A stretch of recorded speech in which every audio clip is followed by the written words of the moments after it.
Hello everybody, welcome back to Civilization 6. So, we're still building.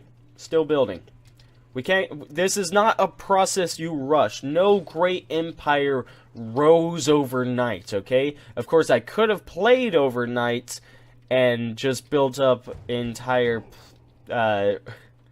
empire and then just showed you guys the exciting part where I'm starting to build my navy. But that's not how this works. You have to suffer along with me, okay?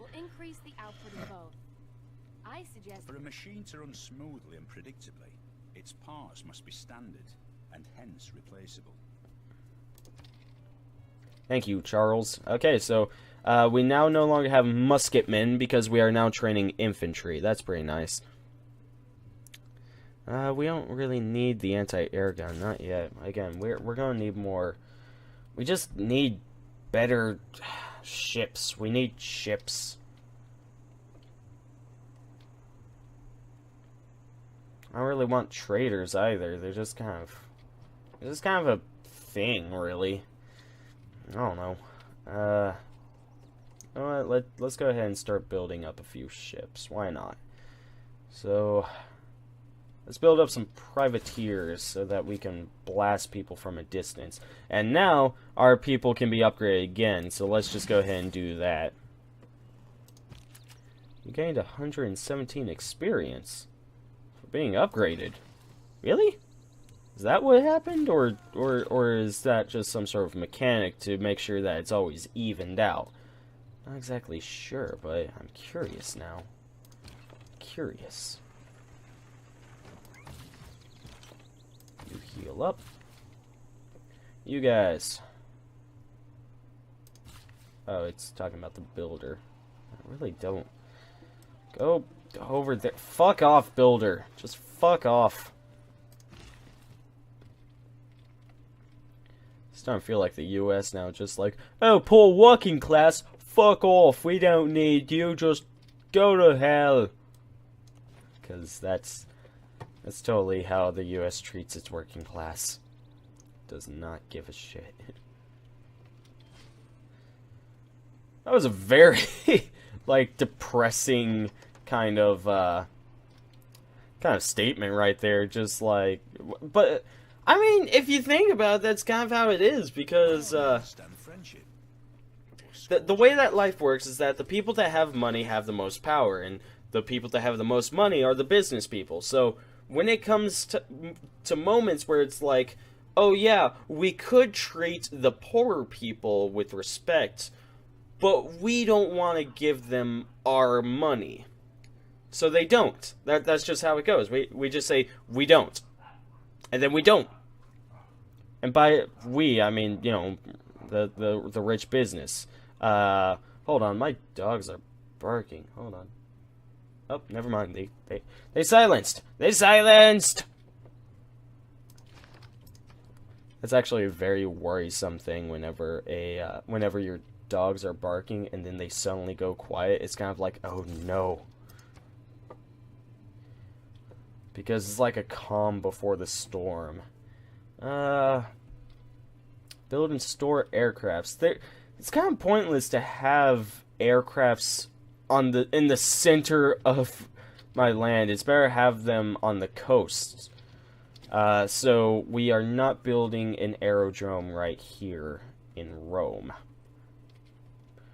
We actually don't have an industrial zone here? Oh, that's crazy. Okay, well, we'll make use of this desert area over here.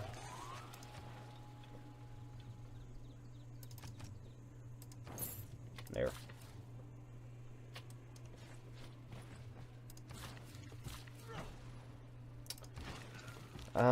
So yeah, it's kind of like, why give the workers money when that impedes with how much you get? And you might be saying like, well, that's unfair because we do all the work and they don't. And it's like, no, well, it's like, yes, part of the system is that the working class does the work, and you know, they do the hard work. However, you know, hard work doesn't amount to anything. Hard work really doesn't. You need a combination of work ethic and connections. And the best way to get connections is to have that personality that makes people want to follow you. So in a sense, in order to have a successful business, or to be successful, you have to have a good work ethic and also be a likable person. That's what you need in order to get somewhere in life. And a lot of people say that's unfair, but unfortunately, that's just how things work. That's because any old person can work. Any person can work. But leaders are not necessarily just you can't necessarily just find a leader anywhere. A leader, to me, is actually born. Like, a leader can't really be trained. They just have to know or have that personality that says, I am a leader. And people have to be willing to follow that. You know, or they don't even have to be willing to.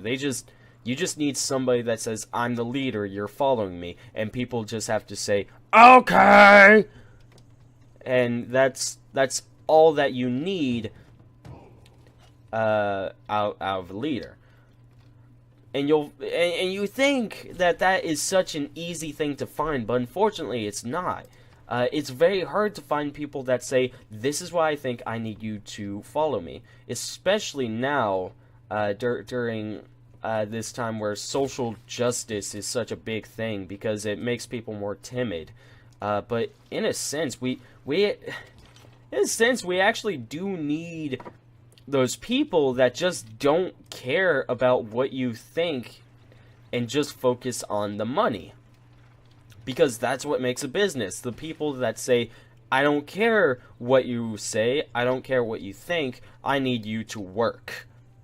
You know, we need the people that say, I don't care you're a woman, I don't care you're a man, I need you to work.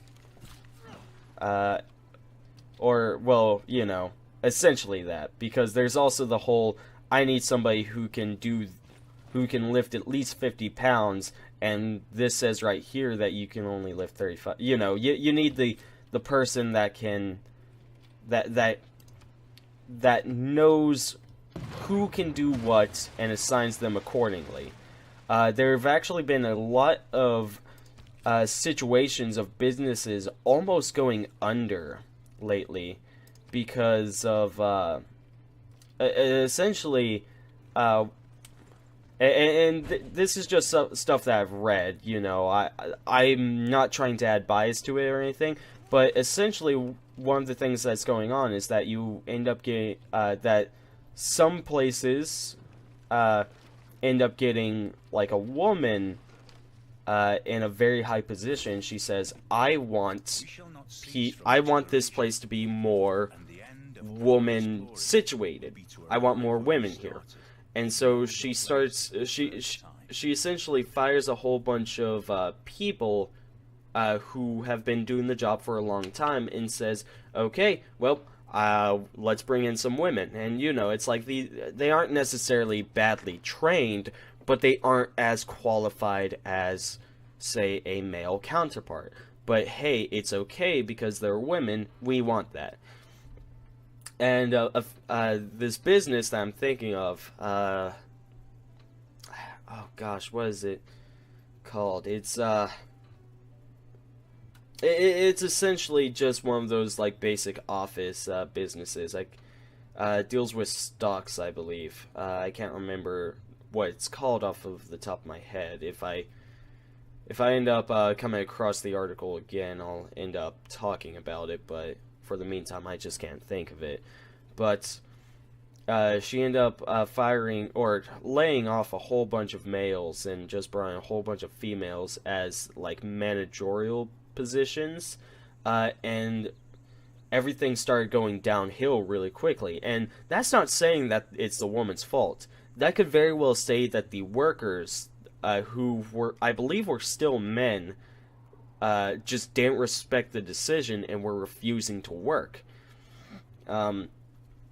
Because if the workforce says this is bullcrap and refuses to work, you're now just losing everything. Which is why you do need to cater to the workforce's happiness, at least to a slight amount.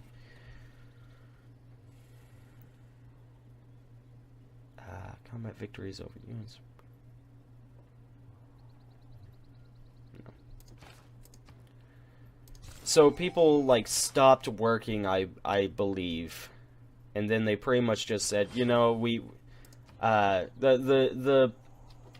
essentially the boss of the company said, you're doing a horrible job, we need to fix this, and ended up personally bringing in a male above her to start fixing everything, and the sales of said company start improving immensely over time. And it's like, what's the point I'm going with this story? Oh, right, it's pretty much saying that what's going on now is that we're starting to go into this whole situation of wanting equality, wanting just people to do. We want everybody to be equal. In a sense, what most countries want is a form of communist, a social communism, in a sense, where everybody is equal, but, you know, just based off of capitalism, that's not going to happen, because we need people who are better than the average Joe. We don't want somebody who, just walked up into the building and said, I know things! We don't want that. We don't want a person that says, I know things. We want a person that comes in and says, you need to do this, you need to do that, and you need to do this. And, and there's a reason why we all hate our bosses. Because they are that person. The person that says, you need to do this, you need to do this, and you need to do that. Because, once again, we like to believe that any average Joe can just walk into the building, say, I know things! And for that person to be equally capable as any other person. And that, it just does not work that way. And it's unfair and it sucks because maybe that person does know things. Maybe he actually does know what he's doing. But that's not what we're looking for. We want somebody that proves that they know what they're doing. And I remember talking with an amazing person. I'm just going to describe them as this. And he ended up telling me that this is this is the United States, and that a person, despite their past, despite their social, political, or economic standings, should be allowed to progress themselves in this culture and become something better. And that is a sense. Of course, we were talking about prisoners at the time. We were talking about how prisoners get free education. The whole idea is this, that a prisoner is less likely to get hired by most places because they have a criminal record. But if they have education backing them up, then in a sense, then their life is not completely ruined. They have a backup option to. They have something that balances out the fact that they went to jail. And I mean that's. Yeah, no, that's actually a wonderful thing that so many correctional facilities actually offer people to or offer education to prisoners so that they can balance out the fact that they did a crime. Of course, most prisoners don't actually take that up because one of the problems about that is that most prisoners believe that, well, you know, once I get out of here, there's no point because, well, my life is ruined. And then they just go into crime again anyways, which, damn shame that is, because that's the entire reason why why the whole free education is there for them, so that they can balance that out. But hey, you know, it's a thing. But yeah, people should be able to educate themselves, or get an education and get the skills necessary to move up in life. But then we have another problem of, now we don't want people that know things. Again, we want people that we want people that know things and have the experience, which is the big problem that newer generations are dealing with life. They want all of these businesses want people that know things, but can also act on those things, can also work with those things, show that they know it, and show that they can use it. And that, I find that to be unfair, because a lot of what's going on, or one of the problems with that whole situation, is that all of the older people that already have the job are set. They don't have to go on and move somewhere else, and you know, they don't have to learn anything else. They know what they know, and they're pretty much just going to get set up with that whole situation.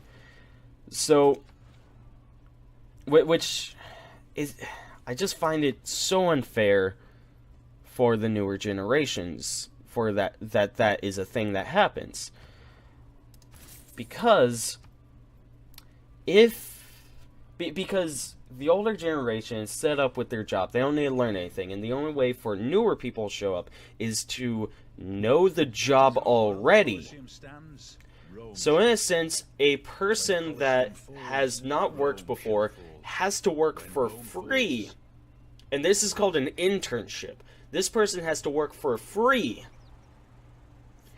in order to get the knowledge that is needed in order to further themselves in that business, so that they might possibly actually get hired and start getting paid. They have so businesses are now forcing for a that's not even communism, that's not even socialism, that's just a messed up form of capitalism, saying, oh, you'll work for free and you might get the job. But hey, I mean, I mean, nobody has really risen up against it, because most of the newer generations are very complacent with the life that they live. I mean, we have great entertainment, we have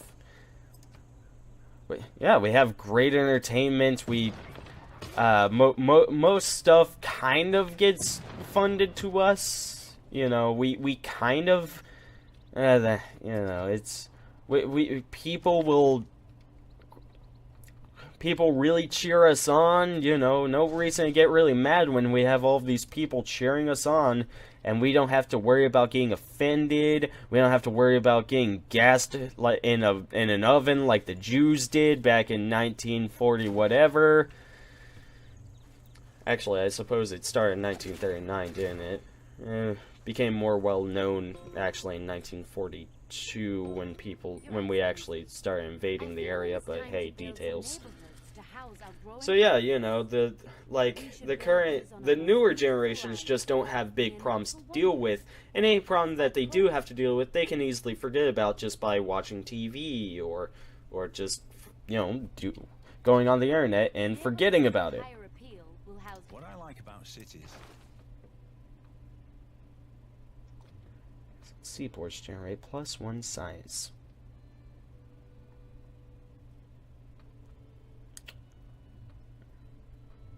Nah. Nah. Yeah.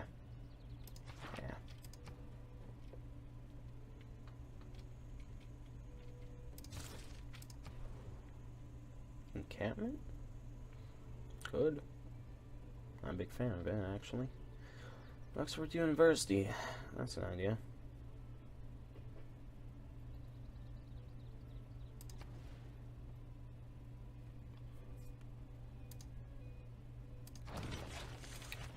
So yeah. Things. I think about this stuff a lot. Read up on it quite often. Not sure if you've ever noticed, but I am a man of very big words. And that's not to say I'm smart or anything, that's just to say I like to read a lot. A person that reads a lot, like, here, whenever you go, you have a phone. Whenever you go to the restroom, say, just before you go in, or, you know, if you actually know that you're going to be in there for a long time, just kind of say, okay, let's find something to study. So just kind of go onto your phone, find an article, you know, to deal with whatever is going on in life. You know, I don't care what you look up. Hell, a lot of interesting things can actually just be go onto tvtrope.net or .com. I think it's or actually it might be .tv. I'm not exactly sure anymore. Just go onto that and then just look up stuff that you might find interesting. And typically, you'll find something that will add an amount of discussion whenever you're alone with yourself during those very sad and lonely nights. You know, a very interesting thing that I like to look up is just hidden meanings behind TV shows or books or whatever.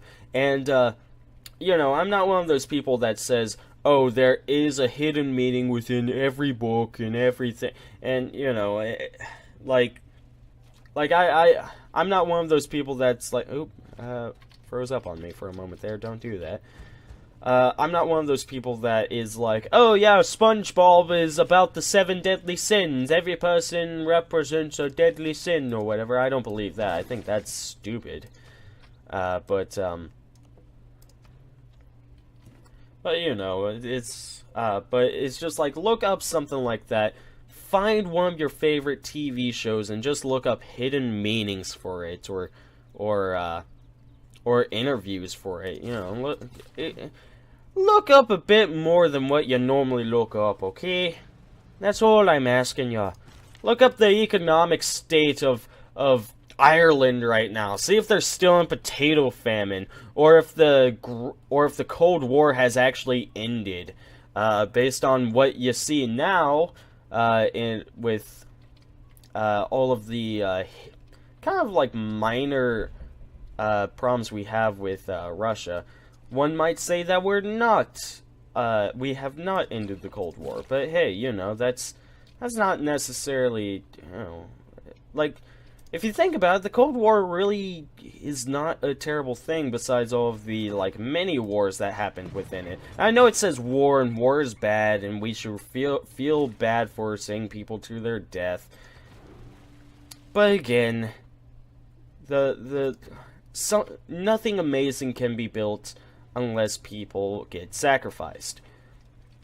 So, part of the idea is that, like, okay, you know, like the Cold War, yeah, maybe it is bad in the sense that we sent people to their deaths, not even for a war, just for like many battles that were not even declared as wars, and therefore those people got to suffer the aftermath without anything because, hey, you didn't go to war, you just had a minor skirmish with some people across the seas that we sent you to go fight, but not as a part of a war. You didn't have to fight them. And people were like, you what, mate? You know? People got real mad about it, and for understandable reasons. But you know, it's a very interesting situation. Okay, we got 2. This musician is inspired.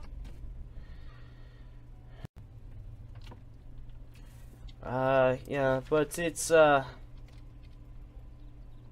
interesting thing if you ask me. What was I even talking about? Alright, the Cold War. Yeah, but the Cold War is actually, in a sense, a fairly good thing to happen to the U.S., if anything, because it ended up giving us competition. We end up essentially getting a rival, some competition that made us push in order to push us towards scientific understanding. We end up pushing towards having better understanding in science, which, you know, if it's very well possible that if the Cold War didn't happen, we would not have ended up with such intelligent engineers and whatnot who end up building things like the phone, the television, well, actually, the radio was already actually already happened, but probably more of you know, details. Yeah, the radio was actually already built, but it was more of a military thing, and people back home did have radios, but it was kind of a rarer sight. But I don't think the television really got mass-produced until much later after that. Oh, that's another thing that you can always look up. Is television dead? Or, sorry, is the newspaper dead? What with the internet and television? And better yet, yeah, is television dead because the internet essentially covers everything? Like, you know, and there might be a bit more delay to it, but in a sense, the internet covers almost everything.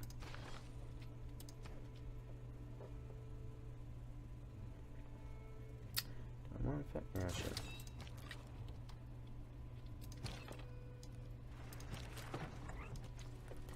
So yeah, that's an interesting thing to look up. Ah, gosh, you still have... Okay, just sleep for now. I don't know what to do with you. I know what to do with you, though. So yeah, I firmly believe that the Cold War was an amazing thing to happen to the U.S. because nothing will drive you more than having a rival, somebody that you have a childish relationship with, and a person that makes you want to be better than them, and they want to be better than you. Nothing will push you more than having that. And that is kind of like the U.S. doesn't really have that now, what with the Cold War quote-unquote ending. Now the U.S. is just kind of a let's build up a military just for the sake of having the best military. But Russia, most of what Russia has is stuff still from the Cold War, but Russian engineering is actually fairly impressive. I'll give them that.